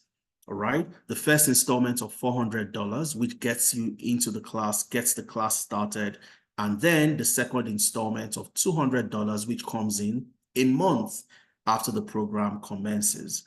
If you are paying in pounds, instead of paying £625, you get to pay just £500 and £350 for you to get into the class and £150 1 month after the program commences. So you have a very flexible payment plan and you can plan yourself into joining the program. Okay, if you're paying in euros, instead of 730, you get to pay just 580 and you can break it into 400 and 180. If you're paying in Canadian dollars, instead of paying 1125, you get to pay just $900, broken into $600 and $300. And if you're paying in Naira, instead of 900,000, you get to pay just 720,500 to get into the class and 220 a month after the program commences. All right. The early bird discount is not for everybody. It's for the first 30 people to take advantage of the discount. Okay. We're going to take questions and answers before we wrap up today. But one of the things, I'll just show you very quickly how to also make payments. For those of you who want to make payments, you have a QR code you can scan. The first 30 people to make payments will take advantage of the discounts. All you have to do is scan the QR code. It takes you into the payment center. All right. But I'll also show you on my screen how to get to the payment center and make payments. Okay. So once you scan the QR code, it takes you there. I'm going to come back to the QR code again for those who want to scan. Or you simply click on this link when you receive the slide. My colleague would also share that in the chat. Once you click on the link, it takes you to the enrollment center. The enrollment center has everything that you need. You have access to the brochures. Let me show you what the brochures look like. If I click on this link to get access to the program brochures, it takes me into a drive, and all I have to do, financial analytics, I click on that. Let's assume I want to register for financial analytics. It takes me into the financial analytics program, and I can see who would be my trainer, who is going to train me, the specifics of the things I'll be learning, and so on and so forth. Okay, so let's wait for it to load, and I'll show you what the program contains and what it's all about. So I'm just going to wait for that. I don't know why it's taking time. But if you want to make payments, you can make payments in using different options. You can either do a direct transfer or you can pay with your credit or debit card. All right. If you're paying with your card, all you need to do is go to the Financial Analytics or the HR Analytics program, click on the link, and it takes you into where you'd have to make your payments. All right. And when it takes you here, all you have to do is secure your slots for the discount. Take advantage of the discount we have available for the first 30 people. You can also make a minimum payment, okay? So let's take this as an example. I want to register for Financial Analytics, all right? And the first payment is what? It's £500. The full payment is £500. Let me use this to illustrate. It's £500, right?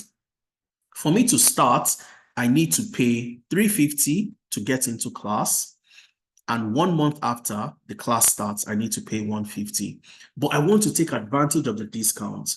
I don't have $350 today, but I want to make a payment, a deposit, and balance up that payment for the first installment before the program starts on the 8th of June. All I need to do is look out for the minimum payment. So the minimum amount you can pay is £250 if you're paying in pounds. And of course, you'll see the currency based on your location.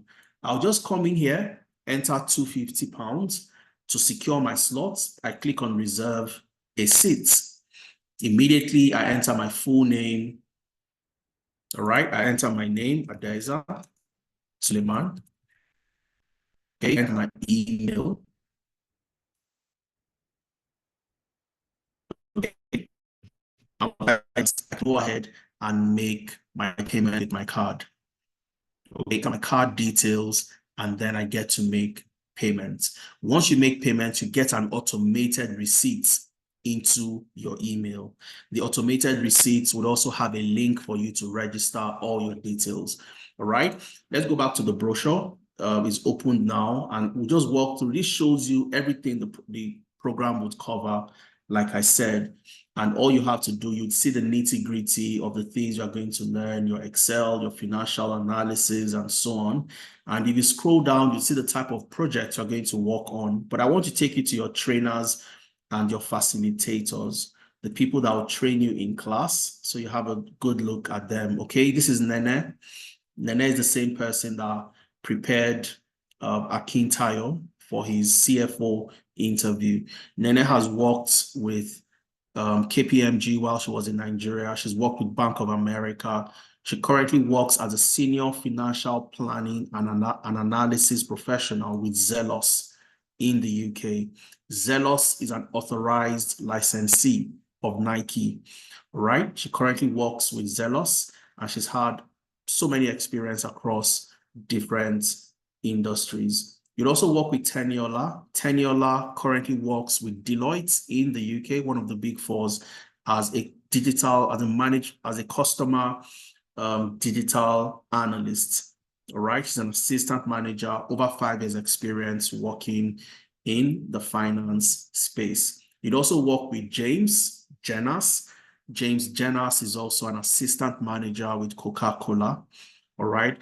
He is the managing consultant of Ethiop Consulting, over 7 years experience as a financial analyst, and is also going to be one of your facilitators walking you through the program. And finally, part of your financial analyst facilitator, you have Oladapo. Oladapo is a senior risk consultant working with Deloitte in Bermuda. He works in Bermuda with Deloitte as a senior risk consultant. He's also going to be one of the facilitators to work with you. And you have Olugbemi. Olugbemi would work with you on your Power BI. Olugbemi is a solutions analyst with one of the largest insurance companies in Canada. He's worked with the Law Depot, and he currently works as a solutions analyst. And these are your facilitators. So you have access to the program brochure from the link, or if you scan the QR code, all you have to do, click on get access to the program brochures.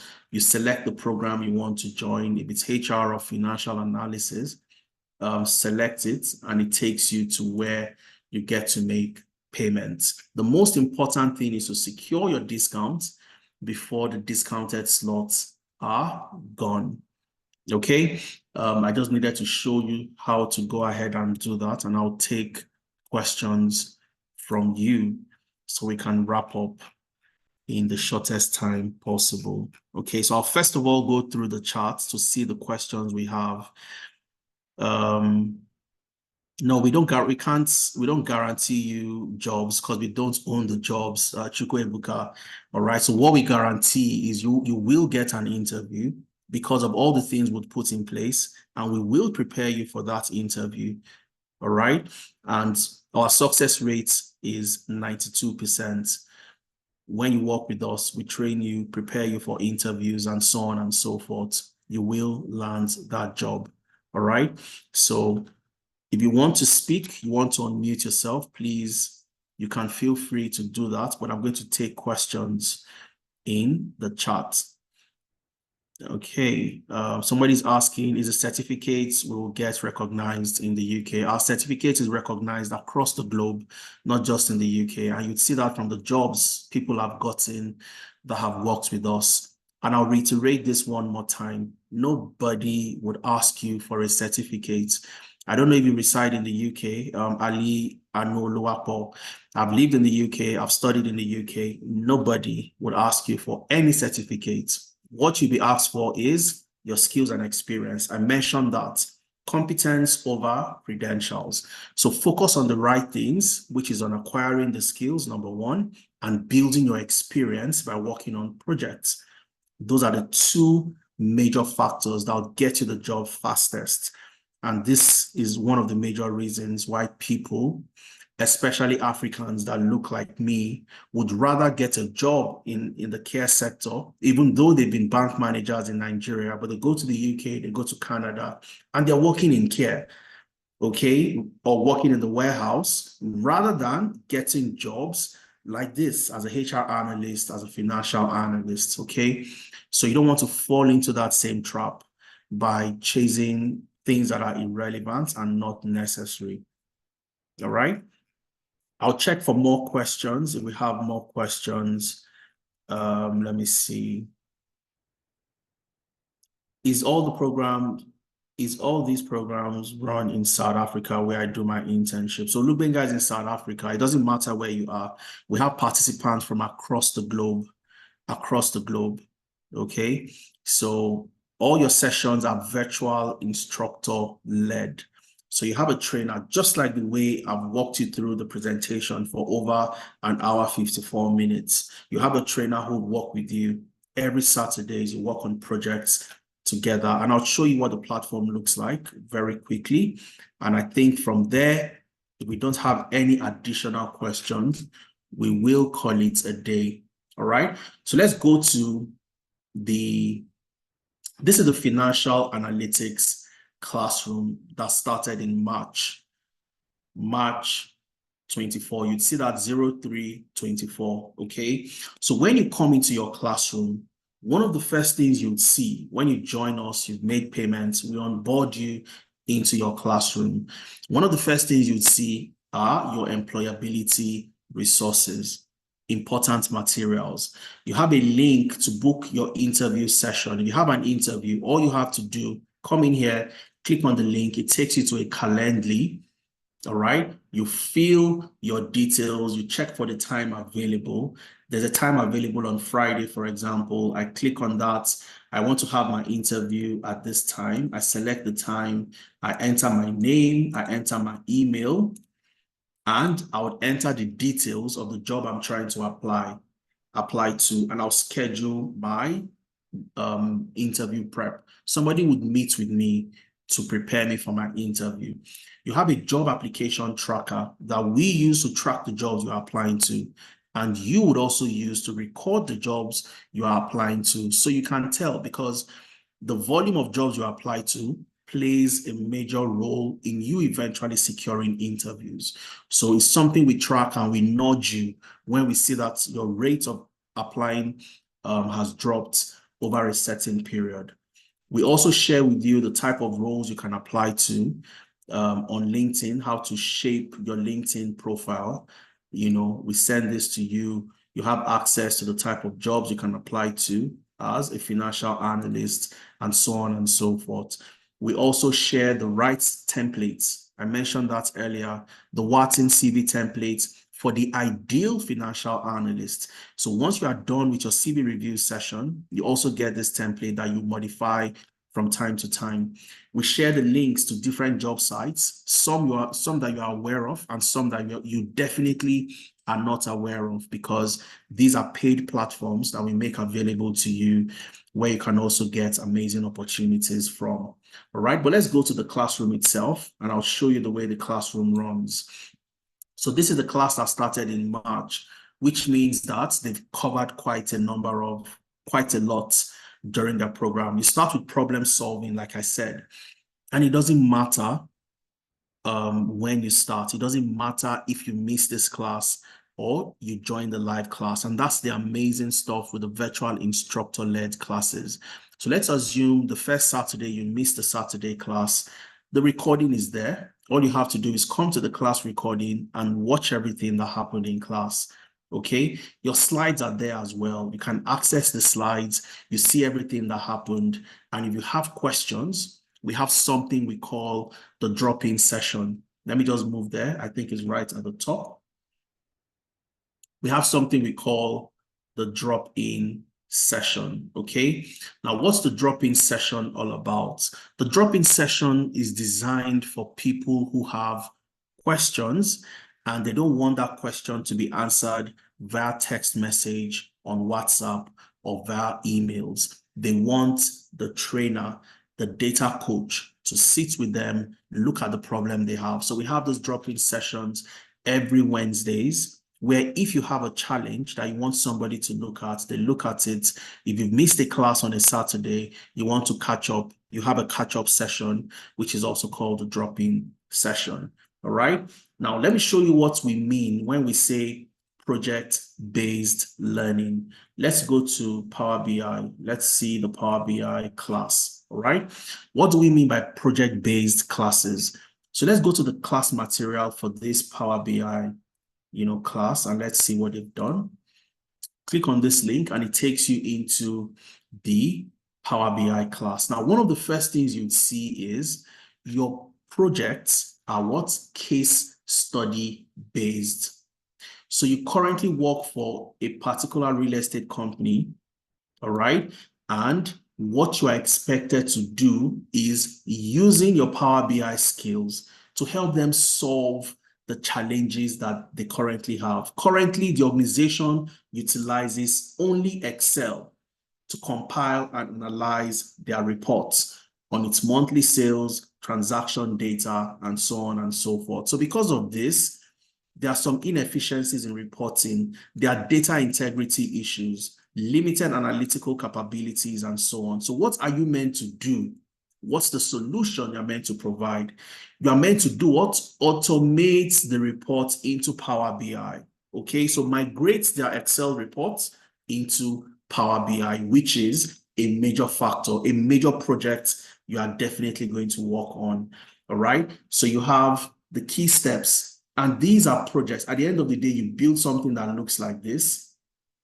Okay, you build something that looks like this at the end of the day, and you would have learned how to do what?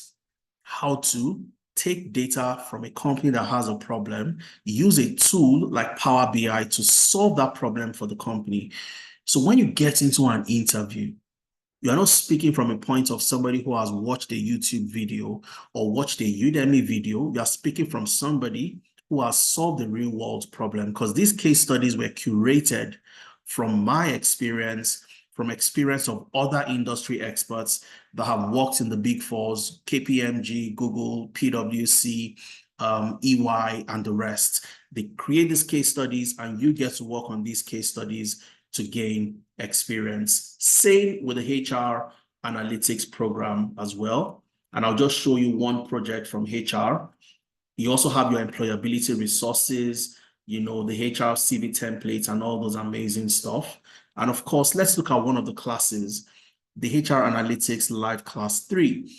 If you go to the class material, this is a project it's a recruitment tracking project. A recruitment what? Tracking project.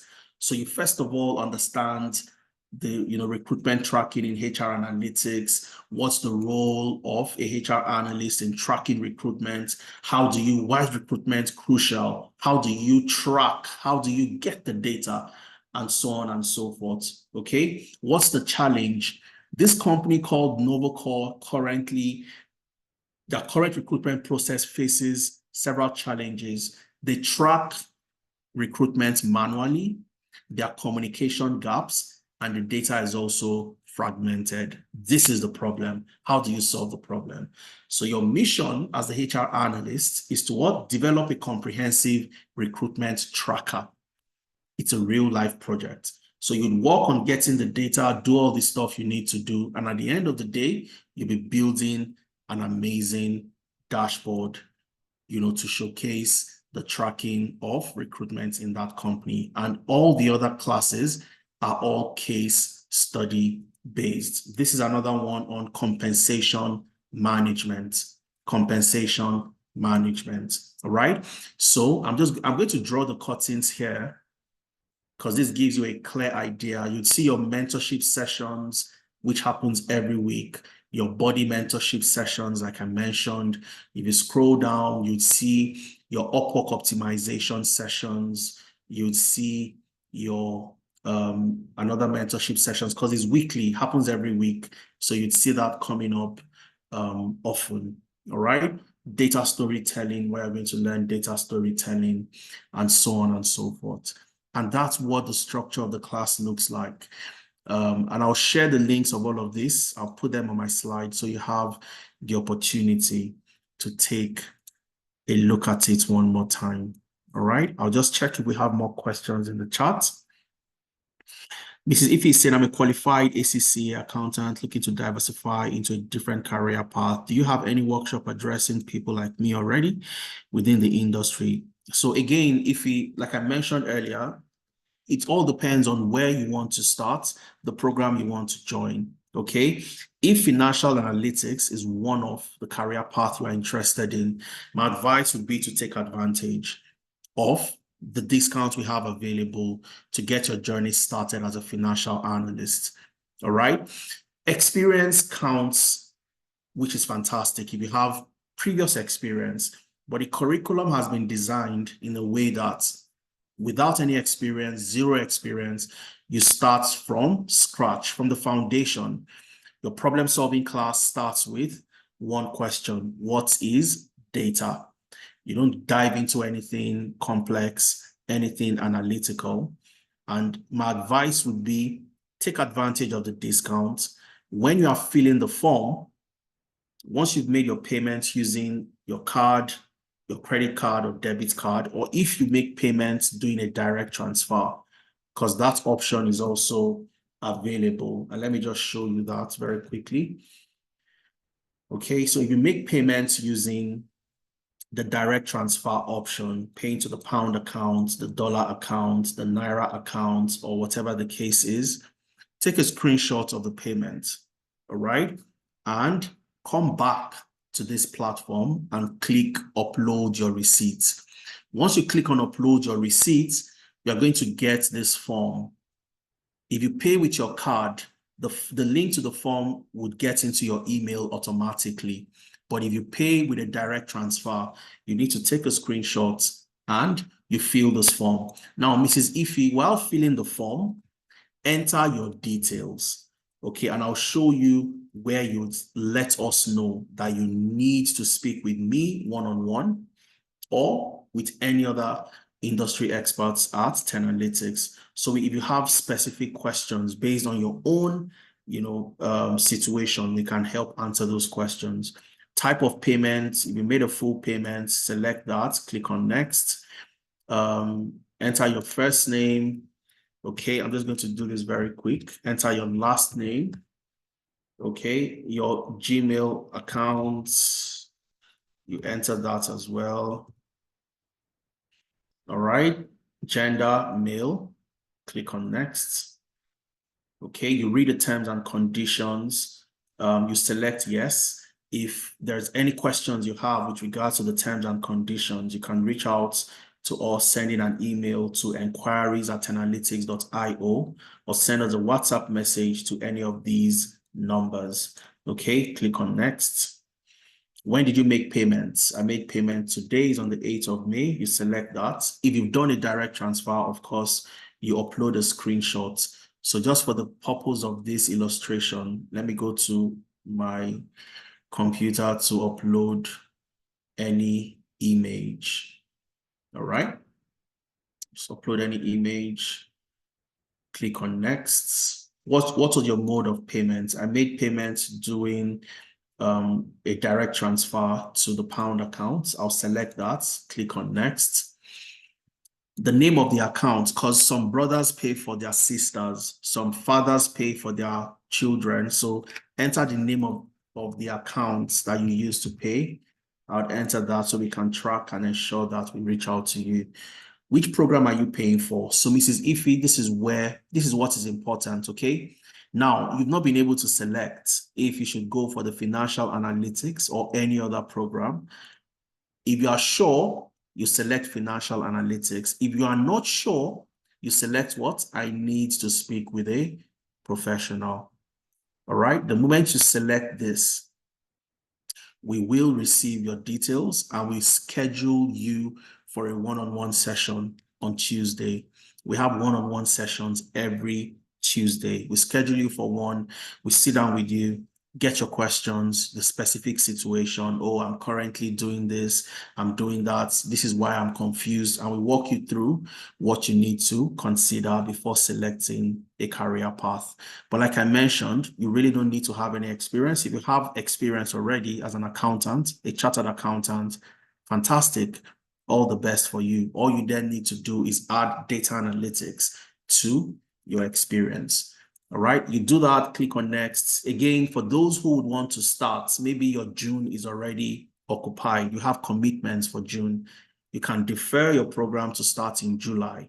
Okay, so all you need to do, when do you want to start your training? The next cohort starts on the 8th of June, or you can defer to the 6th of July, or even the 3rd of August, depending on when you will be available. Okay, so let's assume I'm ready to start on the 8th of June. I select that. Okay, fill all the details. Where are you joining from? How did you find out about us? Submit the form and we get all the details. And you receive a welcome kit that would contain all the things you need for class. How to download and install Excel, download and install Power BI, download and install PostgreSQL, and so on and so forth. Okay. So Mrs. Ife would be looking forward to having you in that one-on-one session so we can take specific questions, the area you think you are interested in. So if it's not in financial analytics, where are you interested? What program do you think you can get the best, extract the best value from? We have sessions that would run from now till the end of the month, but the discount will not be available from now till the end of the month. Okay, I think without any more questions, we're about 10 minutes. We've overshot our time. How can people from Nigeria pay? Very simple, Olugbemi, Olushola. Use the QR, you scan the QR code, okay, or you use the link on the slide. My colleagues have also shared this with you. All right. Once you click on that, it takes you into the enrollment center. This is where you want to be. Once you get to the enrollment center, Olugbemi, look for the option. How do you want to pay? Maybe you want to do a direct transfer. All right. All you have to do is come to direct transfer and you want to pay in Naira. You'd see the Naira account detail. It's a Wema Bank account. Name of the account is Mainstack Tenalytics Payment Center. Okay. And then you have the account number. Then the payment pattern from Nigeria, installments. Absolutely. I shared that as well. Maybe you didn't join at that time, Olugbemi. If you have a question, just type in your question or answer. Okay. If you want to pay with your card as well, Olubemi, you can do that. Come in here, click on Financial Analytics, HR Analytics, and for me, it's showing me my currency. It's showing me the British pounds. Okay. In January, I moved from the UK to Canada. So my cash still, my cookies rather, still shows that my currency is in pounds. So that's why I'm seeing mine in pounds. You would see yours in Naira. Okay, and you'd also see the minimum amount. The minimum amount you can pay, Olugbemi, is 500,000 if you're paying with your card. But let's assume you don't have 500,000 to join to pay today. You can do a direct transfer, maybe pay an initial of 300, an initial of 250, and you know that before the class commences on the 8th of June, you would have completed that first installment of 500,000 to get into the class. That's the first installment you need to make. This is the first installment that will give you access to the welcome kits. A week before the program starts, you receive a welcome kit that would contain all the things you need to download: your applications, your class timetable, every Saturdays, your Sundays are for your self-paced classes, and so on and so forth. And 1 month after, you get to pay the balance of 220,000 Naira. There's somebody with a Tenalytics name here asking to speak. You're unmuted. I've asked you to unmute. Go ahead and ask a question. And how come you have the name Tenalytics? That's a bit strange.